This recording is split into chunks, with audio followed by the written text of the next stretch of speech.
বিসমিল্লাহির রহমানির রহিম। বর্তমানে আওয়ামী লীগের ভিতরে নেতাকর্মীদের মধ্যে এখন বিভিন্নভাবে যেই কথাটি প্রচলিত চলছে এবং সবচেয়ে বেশি আলাপ আলোচনা হচ্ছে সব জায়গায়, সেটা হইল রিফাইন আওয়ামী লীগ। আমি সেই প্রেক্ষাপটে বলবো যে আওয়ামী লীগ এখন দীর্ঘদিনের সকল ভুল ত্রুটিকে আমলে নিয়ে আমরা যেই রিফাইন আওয়ামী লীগের কথা বলা হচ্ছে, সেই রিফাইন আওয়ামী লীগ আমরা তৃণমূলের কর্মীরা যারা আওয়ামী লীগটা নিজের খেয়ে আওয়ামী লীগটা করছে, যারা বঙ্গবন্ধুকে ভালোবেসে এবং শেখ হাসিনাকে তার যে নেতৃত্বকে খুব শ্রদ্ধার চোখে দেখে এবং প্রশংসা করে যারা আওয়ামী লীগটা করছে, তারা সবাই সারা বাংলাদেশের তৃণমূলের নেতাকর্মীরা চায় বাংলাদেশ আওয়ামী লীগ রিফাইন আওয়ামী লীগ হোক। তবে রিফাইন আওয়ামী লীগ কেউ বলে দিলে, মার্কিন যুক্তরাষ্ট্র বলেছে, ভারত বলেছে, বা ইনুস বলেছে, বা তারেক রহমান বলেছে, কারো কথায় নয়। রিফাইন আওয়ামী লীগ বাংলাদেশ আওয়ামী লীগের নেতাকর্মী সারা তৃণমূলের কর্মীদের দাবির প্রেক্ষাপটে রিফাইন আওয়ামী লীগ হবে। রিফাইন আওয়ামী লীগের প্রথম ১ নম্বর শর্ত হলো শেখ হাসিনা ব্যতীত আওয়ামী লীগের নেতৃত্ব সভাপতি হিসাবে শেখ হাসিনাই থাকবে, এর ব্যতিক্রম কেউ না। ব্যতিক্রম কেউ না, এমনকি শেখ হাসিনার সন্তান সজীব জয় পুতুল তারাও না, একমাত্র শেখ রেহানাও না, একমাত্র শেখ হাসিনায় নেতৃত্বেই আওয়ামী লীগ গঠন হবে, রিফাইন হবে। এবং অতীতের সকল কে কত বড় নেতা ছিল সেটা বড় কথা নয়, অতীতে তার কতটুকু দলের প্রতি সে কিন পদে ছিল সেটা না দেখে, অতীতে সে পদে ছিল বা না ছিল, দলের জন্য তার ত্যাগ কতটুকু, দলের দুঃসময়ে সে দলের জন্য কতটুকু করেছে, ওই ধরনের নেতাদেরকে সারা বাংলাদেশ থেকে এনে মূল্যায়ন করতে হবে। এটাই আমাদের দাবি। রিফাইন আওয়ামী লীগ হবে। বাংলাদেশের প্রতিটি তৃণমূলের নেতাকর্মী চায় রিফাইন আওয়ামী লীগ, কিন্তু বঙ্গবন্ধু কন্যা শেখ হাসিনাকে সভানেত্রী করে এরপরে পুরা সংগঠনকে রিফারিং করতে হবে। আর প্রথম শর্ত হলো ত্যাগী আওয়ামী লীগের নেতাকর্মীরা যারা দীর্ঘদিন এই দলটি করছে। আপনারা জানেন এই দলটি করতে গিয়ে যারা দলের কার্যক্রমে যারা জড়িত আছেন তারা ভালো করে পর্যবেক্ষণ করেছেন যে অতীতে এখনও 30-40 বছর আগে থেকেও যারা পদ পদবি পেয়েছে তারা বেশিরভাগই নেতাদের পদলোহন করে এবং নেতাদের আত্মীয় স্বজন যারা পদলোহন করতে পারছে অর্থ দিয়ে বিভিন্নভাবে নেতাদেরকে খুশি করে এই পদ পদবি পেয়েছে। এটা শতকরা কমপক্ষে 90 জন এভাবে পদ পেয়েছে, আর শতকরা 10 জন অতীতে পদ পেয়েছে হয়তো বিভিন্ন তার ভাগ্যের গুণে। তাই আরেকটি ব্যাপার হয়েছে, বাংলাদেশ আওয়ামী লীগের মধ্যে আমরা ছোটোকাল থেকে দেখেছি যারা নিজের খেয়ে আওয়ামী লীগটা করছে দলকে ভালোবেসে, তারা দলের থেকে কিছু পাওয়ার চেষ্টা করে না, দলের জন্য তারা সারা জীবন করেছে কি, এই লোকগুলোকে সমাজেও তাদেরকে পাগল বলে এবং আওয়ামী লীগের যারা পদবীধারী নেতা তারাও তাদেরকে পাগল বলে। কারণ তারা মনে করে যে দল করে দল থেকে যদি সুবিধা না নিতে পারি তাহলে এই দল করে লাভ কি। যার জন্য যারা এই দলের পদ পদবীর জন্য পদলোহন করে না এবং পদ নাই কিন্তু এরপরও দলের জন্য কাজ করে যাচ্ছে, তাদেরকে সমাজেও পাগল বলে এবং দলের নেতারাও তাদেরকে পাগল হিসেবে গণ্য করে। কিন্তু প্রকৃত আওয়ামী লীগ কিন্তু তারাই। আর আরেকটি কথা হলো, বঙ্গবন্ধু কন্যা শেখ হাসিনা তিনি যে বাংলাদেশ আওয়ামী লীগের জন্য কতটুকু গ্রহণযোগ্য, আমি কোনো ব্যাপারে বলবো বঙ্গবন্ধু নেতৃত্ব আমি বঙ্গবন্ধুর থেকে কম মনে করব না শেখ হাসিনাকে। আমাকে এই কথা শুনে অনেকে আশ্চর্য হয়ে যাবেন যে বঙ্গবন্ধুর সাথে তুলনা। হ্যাঁ, আমার কথাটা আপনারা খেয়াল করবেন, 49 সালে আওয়ামী লীগ গঠন হওয়ার পর 71 সালে যুদ্ধ পর্যন্ত বঙ্গবন্ধু নেতৃত্বে আমরা একটি দেশ পেয়েছি। তার নেতৃত্বের কোনো একজন নেতা হিসাবে বঙ্গবন্ধুর কোনো বিকল্প নাই। কিন্তু বঙ্গবন্ধু কেন শেখ হাসিনা নেতৃত্ব নয়, সে একটা সফল প্রধানমন্ত্রী হিসেবে রাষ্ট্রনায়ক হিসাবে সে বাংলাদেশটাকে এত উন্নয়ন করেছে, তার কারিশমাটিক নেতৃত্বে সে ডিজিটাল বাংলাদেশ এমনভাবে সারা বিশ্বে সে বিশ্বনেত্রী হয়ে গেছিল। আপনারা দেখেছেন বিশ্বের বিভিন্ন সম্মেলনে, যেখানে কানাডার প্রধানমন্ত্রী, মার্কিন যুক্তরাষ্ট্রের প্রেসিডেন্ট, যুক্তরাজ্যের প্রধানমন্ত্রী, বিভিন্ন ফ্রান্সের প্রেসিডেন্ট, বিভিন্ন রাশিয়ার প্রধানমন্ত্রী ওইসব অনুষ্ঠান যেখানে হয় ওখানেও তাদের পাশে শেখ হাসিনা খুব গুরুত্ব সহকারে তার ওখানে আপনারা দেখেছেন ফটো সেশন হচ্ছে, তাকে সবাই মান্য করছে। তাই বঙ্গবন্ধু কন্যা শেখ হাসিনা তিনি বিশ্বনেত্রী। বঙ্গবন্ধু একটা নেতা হিসেবে নেলসন ম্যান্ডেলা, মহাত্মা গান্ধী, ঠিক তেমনি পাকিস্তানের কায়েদ আজম, তারা যেভাবে নেহেরু যেভাবে নেতৃত্ব দিয়েছিল, ঠিক তেমনি বঙ্গবন্ধু একজন পৃথিবীজোড়া একজন নেতা।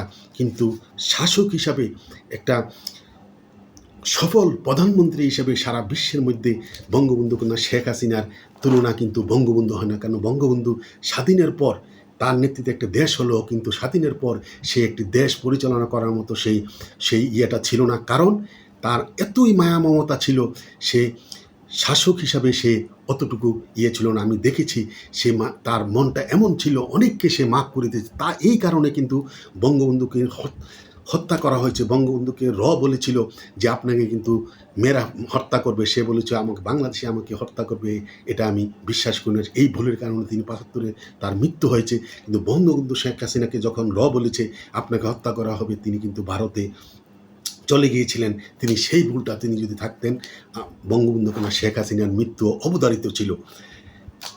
এরপরে বাংলাদেশ আওয়ামী লীগের এখন রিফাইন আওয়ামী লীগ বলতে আমি এটা বুঝি, বঙ্গবন্ধু কন্যা শেখ হাসিনার নেতৃত্বে থাকবেন, কিন্তু আপনারা ভাই লীগ এই যে ভাই লীগের ভাইকে পদলাহন করে আপনি একজন হয়তো দলের ত্যাগী নেতা কর্মী না হয়েও ভাইয়ের পদলাহন করে ভাইকে অর্থ দিয়ে আপনি একটা পদপদবি পেয়ে আপনি বড় নেতা হয়ে গেছেন। এই ভাই লীগটি পরিত্যাগ করতে হবে।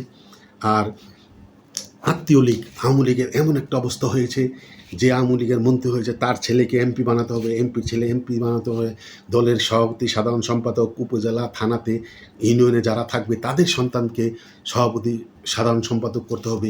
এই আত্মীয় লীগটাকে আওয়ামী লীগে এমনভাবে ছড়িয়ে গেছে, এটা ক্যান্সারের মতো সারা বাংলাদেশ ছড়িয়ে গেছে। পরিবারতন্ত্র, পরিবারের যদি যে এমপি হয়েছে এই এমপির পরিবারের তার শালা, সম্বন্ধী, বোন জামাই, মেয়ের জামাই, ছেলে, যত আত্মীয় স্বজন, দূর সম্পর্ক আত্মীয় স্বজন, এমনকি বাসার কাজের মেয়ের স্বামী, তারাও বিভিন্নভাবে যত দলের সুবিধা আছে ওই নির্বাচনী আসনে তারা সবাই এই নির্বাচন আসনের নেতাকর্মীরা নয়, ওই আত্মীয়রাই, পরিবারতন্ত্র, তারাই এগুলা ভাগ বটর করে খায়।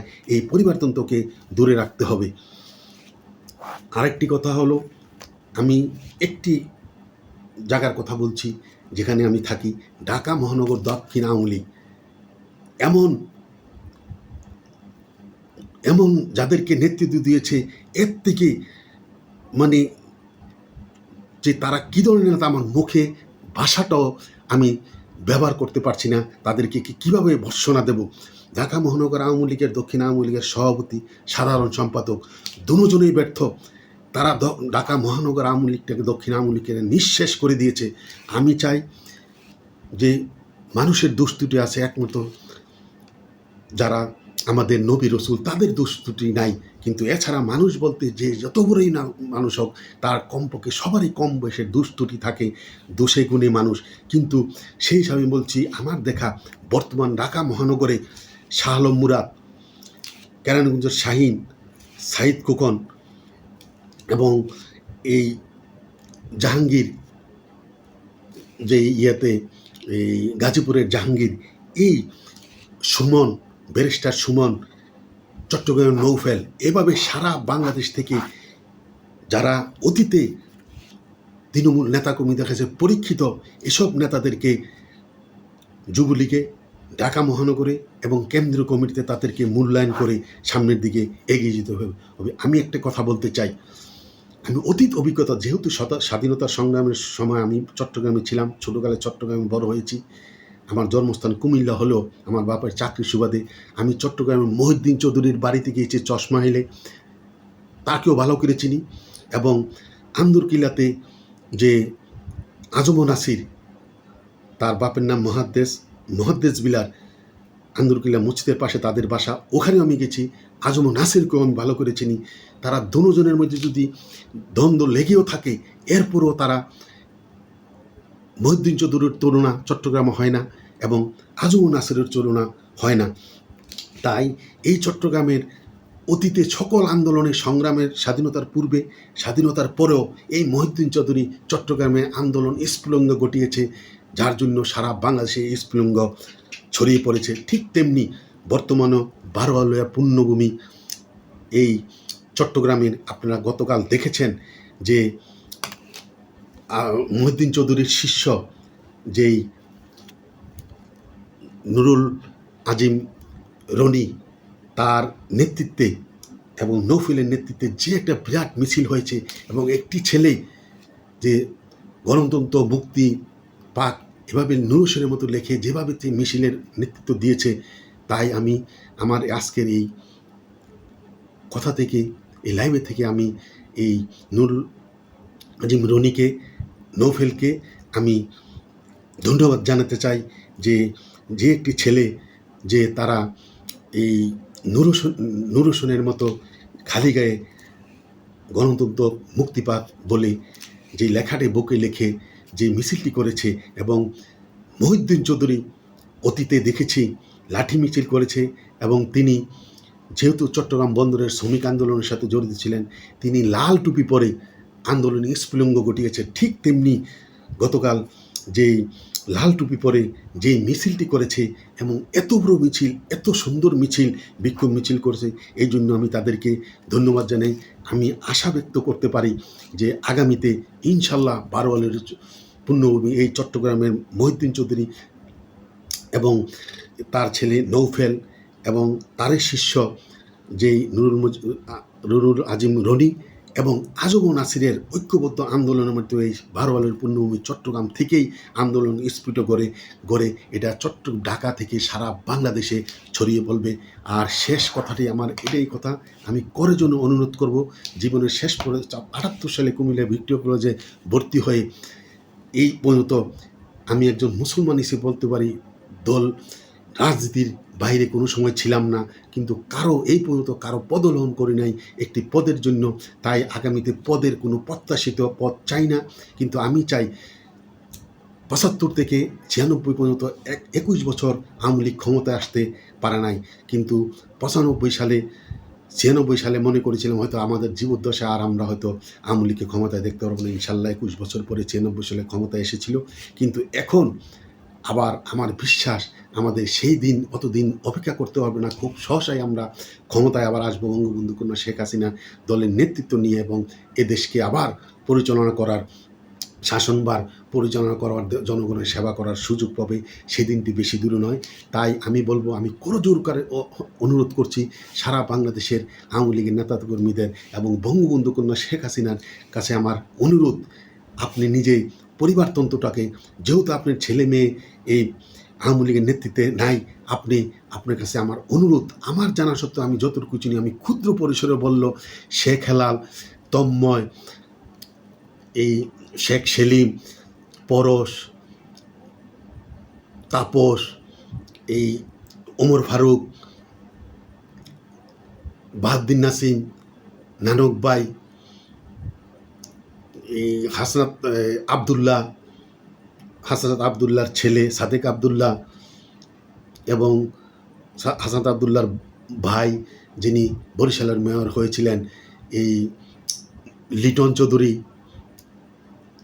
নিক্সন চৌধুরী, এই যে পরিবারতন্ত্রটা, এরপরেও পরিবারতন্ত্রটা এমনভাবে ছড়িয়ে গেছিল।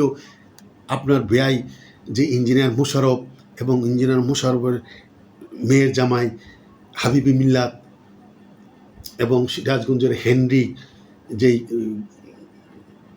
এমপি ছিল, এভাবেই সারা বাংলাদেশে যে আপনাদের যে আত্মীয়তা, এই পরিবারতন্ত্রটাকে দূরে সরে অতীত থেকে শিক্ষা নিয়ে সারা বাংলাদেশে, যেমন মহিউদ্দিন চৌধুরীরা ছিল, কুমিল্লার বাহার ছিল, আলতাফ হোসেন গুলজার ছিল, এ ধরনের নেতৃত্বকে সারা বাংলাদেশ থেকে নতুন প্রজন্মের যারা আছে তাদেরকে বাংলাদেশের আওয়ামী লীগের কেন্দ্রীয় কমিটিতে ঢুকিয়ে সারা বাংলাদেশের নেতৃত্ব ছড়িয়ে দিয়ে এই পরিবারতন্ত্রকে দূরে সরিয়ে রেখে আওয়ামী লীগকে এগিয়ে নিয়ে যেতে হবে।